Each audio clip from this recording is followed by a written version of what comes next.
नमस्कार, स्वागत है आपका। शुरुआत करते हैं बड़ी खबर के साथ। उदयपुर की घटना के बाद कानपुर में पुलिस हाई अलर्ट पर है। सूत्रों के मुताबिक जो खबर आ रही है, कानपुर में दावते इस्लामी की सक्रियता का दावा किया जा रहा है, जिसके बाद शहर में आईबी, इंटेलिजेंस और एटीएस सक्रिय हो गई हैं। ऐसी आशंका जताई जा रही है कि सीएए हिंसा मामले में फंडिंग का भी दावते इस्लामी से कनेक्शन सामने आ रहा है। सुरक्षा एजेंसियों के रडार पर पीएफआई, एसडीपीआई और इस्लामी दावा सेंटर के सदस्य भी हैं। ये बड़ी जानकारी हम आपको बता रहे हैं। उदयपुर में जो कुछ हुआ उसके बाद एजेंसियां सक्रिय हो गई हैं और जो नई खबर सूत्रों के मुताबिक आई है वो ये कि कानपुर में पुलिस हाई अलर्ट पर है। उसका कारण यह है कि कानपुर में दावते इस्लामी की सक्रियता का दावा किया जा रहा है, जिसके बाद अब शहर में आईबी, इंटेलिजेंस और एटीएस सक्रिय हैं। ऐसी आशंका जताई जा रही है कि सीएए हिंसा मामले में फंडिंग भी दावते इस्लामी की तरफ से की गई थी। सुरक्षा एजेंसियों के रडार पर अब पीएफआई, एसडीपीआई और इस्लामी दावा सेंटर के सदस्य आ गए हैं। सभी को लेकर जांच पड़ताल की जा रही है। तमाम कड़ियों को जोड़ा जा रहा है। उदयपुर की घटना के बाद हाई अलर्ट है, कैसे तैयारियां देख रहे हैं? जी, उसके बाद हमने जितने भी हमारे जो सेंसिटिव पॉइंट्स हैं, मिश्रित आबादी वाले क्षेत्र हैं, लगातार हमारी पुलिस वहाँ पे ड्यूटी दे रही है। हमारे वरिष्ठ अधिकारी परसों से ही भ्रमणशील हैं। सभी पॉइंटों पर हमने पीआरवी और अन्य व्हीकल्स को भी लगा दिया है। कुछ जगहों पर जहाँ पर ज्ञापन और देने की बात थी, उनके आयोजकों से बात की गई और वहाँ पर सकुशल आयोजनों को संपन्न कराया जा रहा है। सर, कुछ लोगों ने चंदे भी कराए, एक संगठन का नाम आ रहा है जिसके वो लोग पकड़े गए हैं, उस संगठन दावते इस्लामिया। तो कहीं ना कहीं चंदा लेना, इस पर भी जांच कराएंगे और कौन कौन संगठन है, इनका इन पे क्या है? देखिए, कानपुर में इस तरीके की कोई बात संज्ञान में नहीं आई है, लेकिन हम सभी संगठनों पे, जो भी मैंने आपको पहले ही बताया था कि जो भी संगठन या अन्य जो इस घटना के पीछे जो कानपुर की घटना में इन्वॉल्व हैं, उन पर हम जांच कर रहे हैं। हमारी एसआईटी गठित है और हर प्रत्येक बिंदु पर जांच करके कार्रवाई की जा रही है। सर, कानपुर में अपना एक इतिहास रहा। 90 की बात की जाए, 90 के दशक की, 2000 के दशक की बात की जाए तो इनकी सक्रियता थी। और अगर 2019 की बात करें, सीए में फंडिंग के भी मामले आ रहे हैं, क्या उस बिंदु पर भी जांच होगी? देखिए, हमने इसके लिए एक सीनियर ऑफिसर्स की एसआईटी गठित करी हुई है और वो सारे बिंदुओं पर, पहलुओं पर जांच कर रही है। तो आपने देखा हमारे साथ विजय सिंह मीना, जिनका साफ कहना और मानना है कि जितने भी संगठन हैं जिनका भी नाम आ रहा है, उन पर कड़ी कार्रवाई होगी, उनकी एक जांच रिपोर्ट तैयार की जाएगी और फंडिंग के मामले के लिए एक स्पेशल टीम तैयार की गई। यानी जो भी लोग माहौल खराब करने की कोशिश कर रहे हैं या जिनके जहन में कोई ऐसी बात है, वो बख्शे नहीं जाएंगे। जर्नलिस्ट आशीष पांडे के साथ अमित गंजू, न्यूज़ 18 कानपुर। और इस बीच दावते इस्लामी का एक पुराना वीडियो भी सामने आ गया है, जिसमें दावा किया जा रहा है कि वीडियो उस वक्त का है जब दावते इस्लामी की बैठक कानपुर में हुई थी। हालांकि वीडियो किस साल का है यह अभी तक साफ नहीं हो पाया है। न्यूज़ 18 उत्तर प्रदेश उत्तराखंड इसकी पुष्टि नहीं करता है, लेकिन दावा यही किया जा रहा है कि जब कानपुर में दावते इस्लामी की एक बैठक हुई थी, उसी दौरान का ये वीडियो है। काफी पुराना वीडियो है और अब ये तेजी से वायरल हो रहा है। दावते इस्लामी का कानपुर कनेक्शन सामने आने के बाद अब ये वीडियो सामने आया है, लिहाजा पुलिस तमाम कड़ियों को जोड़ रही है। लेकिन यहां पर एक जिम्मेदार चैनल होने के नाते हम ये स्पष्ट कर देना चाहते हैं कि न्यूज़ 18 उत्तर प्रदेश उत्तराखंड इस वायरल वीडियो की पुष्टि नहीं करता है। उदयपुर में हुई घटना के बाद से जहां खुफिया एजेंसियां सक्रिय हो गई हैं, तो वहीं घटना के मेन आरोपियों के लिंक को देश भर में खंगाला जा रहा है। इस पूरे मामले पर पाकिस्तानी कनेक्शन भी सामने आया है। सूफी खानका एसोसिएशन के राष्ट्रीय अध्यक्ष का दावा है कि दावते इस्लामी पहले भी कानपुर में सक्रिय रही है। 1990 से लेकर 2000 तक सक्रिय रही है। सूफी खानका एसोसिएशन के राष्ट्रीय अध्यक्ष का यह भी कहना है कि इस पूरे मामले को लेकर प्रधानमंत्री से लेकर सुप्रीम कोर्ट तक शिकायत की जा चुकी है।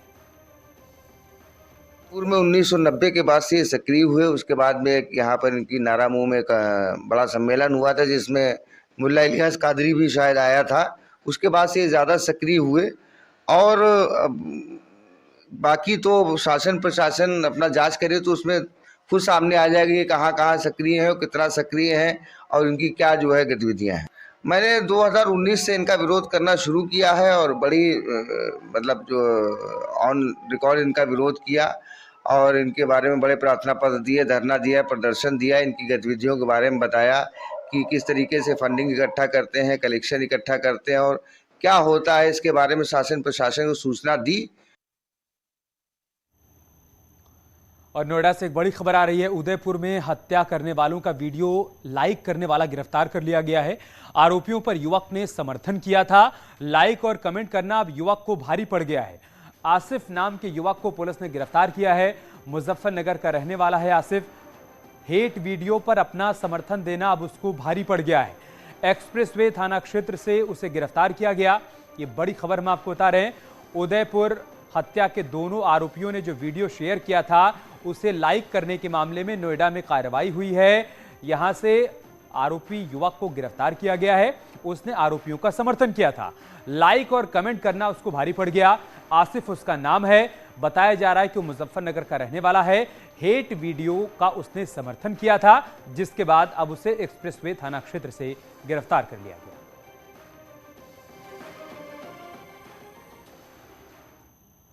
और एक बड़ी खबर औरैया से, जहां पर भड़काऊ कमेंट पर गिरफ्तारी हुई है। दिव्यापुर इलाके से गिरफ्तारी हुई है। फेसबुक पर भड़काऊ कमेंट किया गया था। उदयपुर की घटना के बाद पुलिस अलर्ट मोड पर है। सोशल मीडिया पर भी पैनी नजर रखी जा रही है और इसी कड़ी में औरैया से भड़काऊ कमेंट करने वाले को गिरफ्तार कर लिया गया है।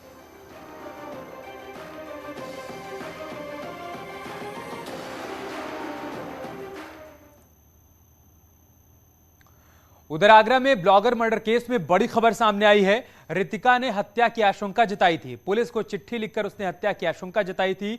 पति समेत कई लोगों से उसने अपनी जान को खतरा बताया था। केस वापस लेने को लेकर धमकी का भी उसने जिक्र किया था। फिरोजाबाद की टुंडला पुलिस को उसने बाकायदा एक चिट्ठी भी लिखी थी। अब ये बात सामने आ गई है कि उसे अपनी हत्या का डर था और इसकी आशंका जताते हुए उसने पुलिस को एक चिट्ठी भी दी थी। उसने अपने पति से अपनी जान को खतरा बताया था और अब ये बड़ी बात सामने आ रही है कि फिरोजाबाद की टुंडला पुलिस को उसने इससे संबंधित एक चिट्ठी भी लिखी।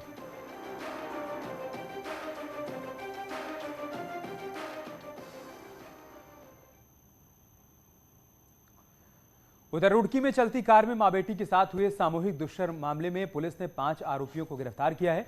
पकड़े गए आरोपी मुजफ्फरनगर देवबंद रुड़की के रहने वाले हैं। पुलिस ने घटना में इस्तेमाल कार बाइक भी बरामद कर ली है। आरोपियों पर कई धाराओं के तहत केस दर्ज किया गया है। आरोपियों के आपराधिक रिकॉर्ड भी पुलिस खंगाल रही है।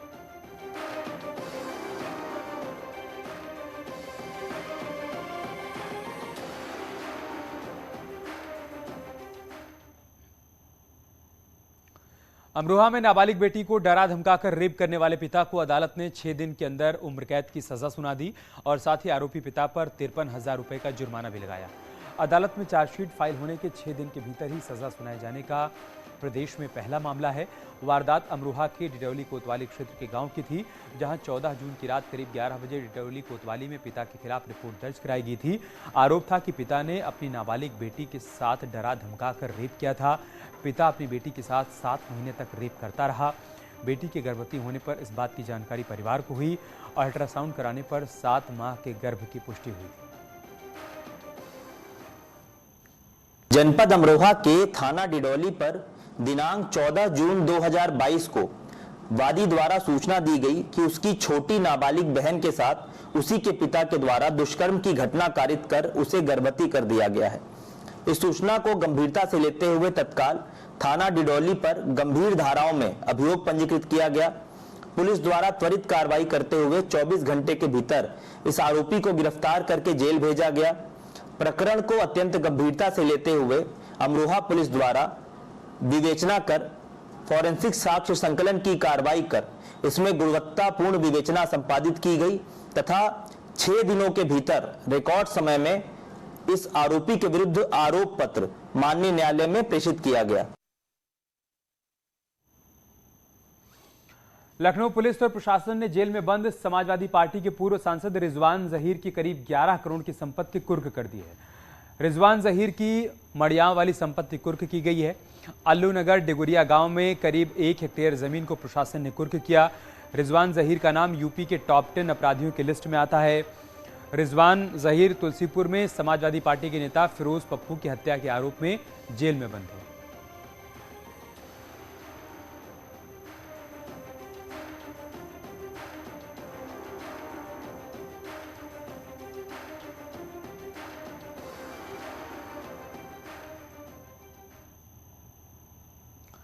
इटावा की चक्करनगर पुलिस ने गैंगस्टर शिव किशोर यादव के 1 करोड़ 10 लाख रुपए की कीमत की 8 गाड़ियां जब्त की हैं।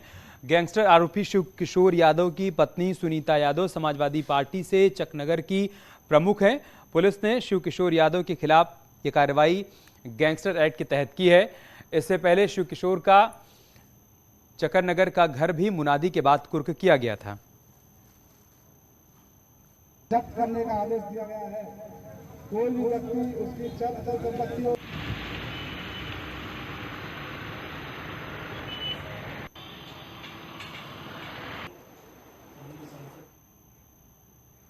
वाराणसी के संपूर्णानंद संस्कृत विश्वविद्यालय के 17 अधिकारियों और कर्मचारियों पर एफआईआर दर्ज हुई है। साल 2004 से 2014 के बीच फर्जी डिग्री बांटने के आरोप में एसआईटी ने एफआईआर दर्ज करवाई है। खबर है कि वाराणसी के संपूर्णानंद संस्कृत विश्वविद्यालय में 2004 से 2014 के बीच 1130 डिग्रियां फर्जी पाई गई हैं और 207 शिक्षकों के दस्तावेजों में गड़बड़ी मिली है। यह भी खुलासा हुआ है कि संस्कृत विश्वविद्यालय की फर्जी डिग्रियों से 1300 लोगों को सरकारी नौकरियां मिली हैं। ये मामला 2015 में सामने आया था। जांच के दौरान यह पता चला है कि फर्जी डिग्रियों को अधिकारियों की मिलीभगत से सत्यापित किया गया था। आगरा में कार से स्टंट करते एक वीडियो सोशल मीडिया पर तेजी से वायरल हो रहा है। वीडियो में दिख रहा है कि कुछ युवक चलती कार से खिड़कियों से बाहर निकले हुए हैं और हंगामा कर रहे हैं। यह पूरा मामला आगरा के फतेहाबाद रोड का है, जहां पर सड़क पर यह स्टंट किया गया था।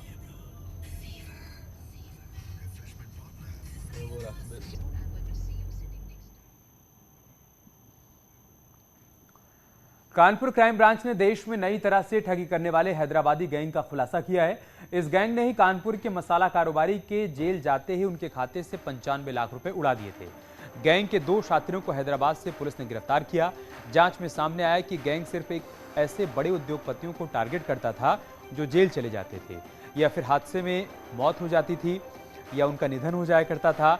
ये गैंग अब तक देश भर में 50 करोड़ से ज्यादा की ठगी कर चुका है। कानपुर पुलिस ने दहेज हत्या में जेल में बंद सूर्यांश खरबंदा के खाते से 95 लाख उड़ाने वाले गैंग का खुलासा किया है। पूछताछ के दौरान ठग यारा साई किरण ने बताया कि कारोबारी सूर्यांश खरबंदा के जेल जाने की खबर गूगल पर पड़ी थी। इसके बाद ठगी का प्लान तैयार किया। सबसे पहले फ्लाइट से लखनऊ पहुंचे और फिर कानपुर आए। सूर्यांश का नकली आधार कार्ड बनवाकर उसका मोबाइल नंबर के आधार पर नया सिम हासिल कर लिया और फिर सूर्यांश के मोबाइल नंबर की मदद से ही बैंक ऑफ बड़ौदा और आईसीआईसीआई बैंक खाते की एक डुप्लीकेट पासबुक, डेबिट कार्ड और चेकबुक जारी करवा ली। इसके बाद खाते से पूरी रकम दूसरे खातों से 95 लाख रुपए उड़ा दिए। क्राइम ब्रांच को एक बहुत बड़ी सफलता मिली है साइबर सेल को। एक प्रकरण जो बहुत ही चर्चित रहा था कानपुर में, जिसमें एक डाउरी डेथ का मामला था, जिसमें सूर्यांश खारबंदा और उनके परिवारजनों के अरेस्टिंग हुई थी और वो जेल गए थे। इसी बीच उनके अन्य परिवारजन जो जेल में नहीं थे, उनके द्वारा एक शिकायत मिली जिसमें ये बताया गया कि उनके कंपनी के अकाउंट से लगभग 95 लाख रुपए उनके जेल जाने के बाद निकाले गए हैं।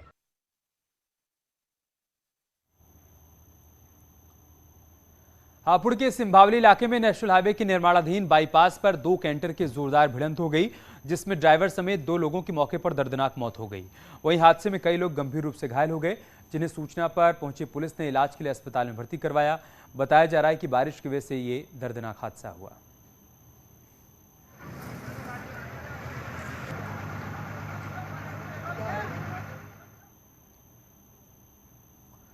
और एक बड़ी खबर वाराणसी से, जहां पर संपूर्णानंद संस्कृत विश्वविद्यालय के 17 अधिकारियों और कर्मचारियों पर एफआईआर दर्ज हुई है। साल 2004 से लेकर 2014 के बीच फर्जी डिग्री बांटने के आरोप में एसआईटी ने एफआईआर दर्ज करवाई है। खबर है कि वाराणसी के संपूर्णानंद संस्कृत विश्वविद्यालय में 2004 से 2014 के बीच 1130 डिग्रियां फर्जी पाई गई हैं और 207 शिक्षकों के दस्तावेजों में गड़बड़ी मिली है। यह भी खुलासा हुआ है कि संस्कृत विश्वविद्यालय के फर्जी डिग्रियों से 1300 लोगों को सरकारी नौकरी भी मिली है। ये मामला 2015 में सामने आया था। जांच के दौरान ये पता चला है कि फर्जी डिग्रियों को अधिकारियों की मिलीभगत से सत्यापित किया गया था। पहले में कोई रिटन डॉक्यूमेंट जो है शासन के तरफ से, एसआईटी के तरफ से उपलब्ध नहीं हो पाया है। जैसे ही प्राप्त होता है तो हम उस पर विस्तृत जानकारी जो है देने में सक्षम होंगे। ये किस तरीके के का मामला है, यदि आपको जानकारी? मेरी जानकारी के हिसाब से यह प्रकरण सत्यापन से संबंधित है। जो शिक्षक बीटीसी में भर्ती में शिक्षक बने हैं उनके प्रमाण पत्रों से सत्यापन से संबंधित है। यहाँ रुक रहे एक छोटे से ब्रेक के लिए, जल्द लौटेंगे कुछ और खबरों के साथ। और योगी सरकार ने एक बड़ा फैसला लिया है। मुफ्त राशन योजना के तहत 3 महीने के लिए योजना बढ़ा दी गई है। 15 करोड़ लोगों के लिए बड़ा फैसला लिया गया है। बड़ी खबर हम आपको बता रहे हैं, योगी सरकार ने एक बड़ा फैसला लिया है। 15 करोड़ लोगों को सीधे तौर पर इस फैसले से राहत मिलेगी। मुफ्त राशन योजना को अगले 3 महीने के लिए बढ़ा दिया गया है। कोरोना काल के दौरान केंद्र और राज्य सरकार की तरफ से मुफ्त राशन योजना की शुरुआत की गई थी, जिसके बाद अब राज्य सरकार ने फैसला किया है 3 महीने तक अब इस योजना को आगे बढ़ा दिया गया है। मतलब ये कि उत्तर प्रदेश के 15 करोड़ लोगों को सीधे तौर पर इस योजना का लाभ अगले 3 महीने तक मिलता रहेगा। योगी सरकार का एक बड़ा फैसला है। मुफ्त राशन योजना 3 महीने के लिए बढ़ाई गई है। 15 करोड़ लोगों को सीधे तौर पर इसका फायदा होगा। आपको याद होगा कि साल 2020 में जब कोरोना ने दस्तक दी, तब केंद्र और राज्य सरकार ने सुनिश्चित किया कि हर घर में राशन पहुंचता रहे और इसी के तहत मुफ्त राशन योजना की शुरुआत की गई थी। पात्र लोगों को इसके तहत मुफ्त राशन उपलब्ध करवाया गया। और अब चुनाव के बाद सरकार ने जहां इस योजना को 3 महीने के लिए बढ़ाया था, अब एक बार फिर से तय किया गया है कि इस योजना को अगले 3 महीने के लिए और बढ़ा दिया गया है। मतलब अगले 3 महीने तक मुफ्त राशन वितरण होता रहेगा। कोरोना महामारी के कारण 2 साल बाद अमरनाथ यात्रा आज से शुरू हो गई है। तीर्थयात्रियों का पहला जत्था बाबा बर्फानी की पवित्र गुफा के रास्ते रवाना हो गया। इस दौरान लोगों में भारी उत्साह देखने को मिला। बता दें कि 2 साल बाद शुरू हुई यात्रा में लोग बड़ी संख्या में पहुंच रहे हैं।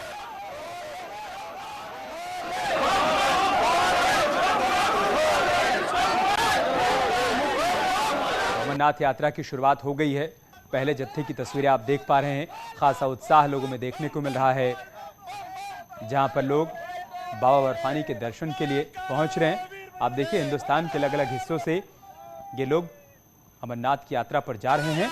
और चूंकि ये पहला जत्था है तो लोगों में भारी उत्साह देखने को मिल रहा है। अगले कुछ महीनों तक ये लोग बाबा बर्फानी के दर्शन करते रहेंगे। मन में कौन सी मनोकामना लेके जा रही हैं आप? बस भैया, मैं दिल्ली से आई हूँ और बाबा से यही मेहर करती हूँ कि पूरे वर्ल्ड में, विश्व में शांति रहे, अच्छी रहे और सबकी यात्रा बढ़िया हो। तो पूरी दुनिया के लिए कौन कौन सी दुआएं मांगने जा रही हैं? बस जो आजकल अमन चैन शांति बनी रहे, यही कामना करती हूँ। सुख रहे, सुख से रहे सब। और बड़ी खुशी हो रही है, पहली बार बाबा के दर्शन करने आए हैं। तो आप पैदल जाएंगी या चौपर में जाएंगी? नहीं, हम पैदल जाएंगे। अच्छा। तो पूरी दुनिया के लिए यहाँ रुक रहे हैं छोटे से ब्रेक के लिए, जल्द लौटेंगे कुछ और खबरों के साथ। आप देख रहे हैं न्यूज़ 18।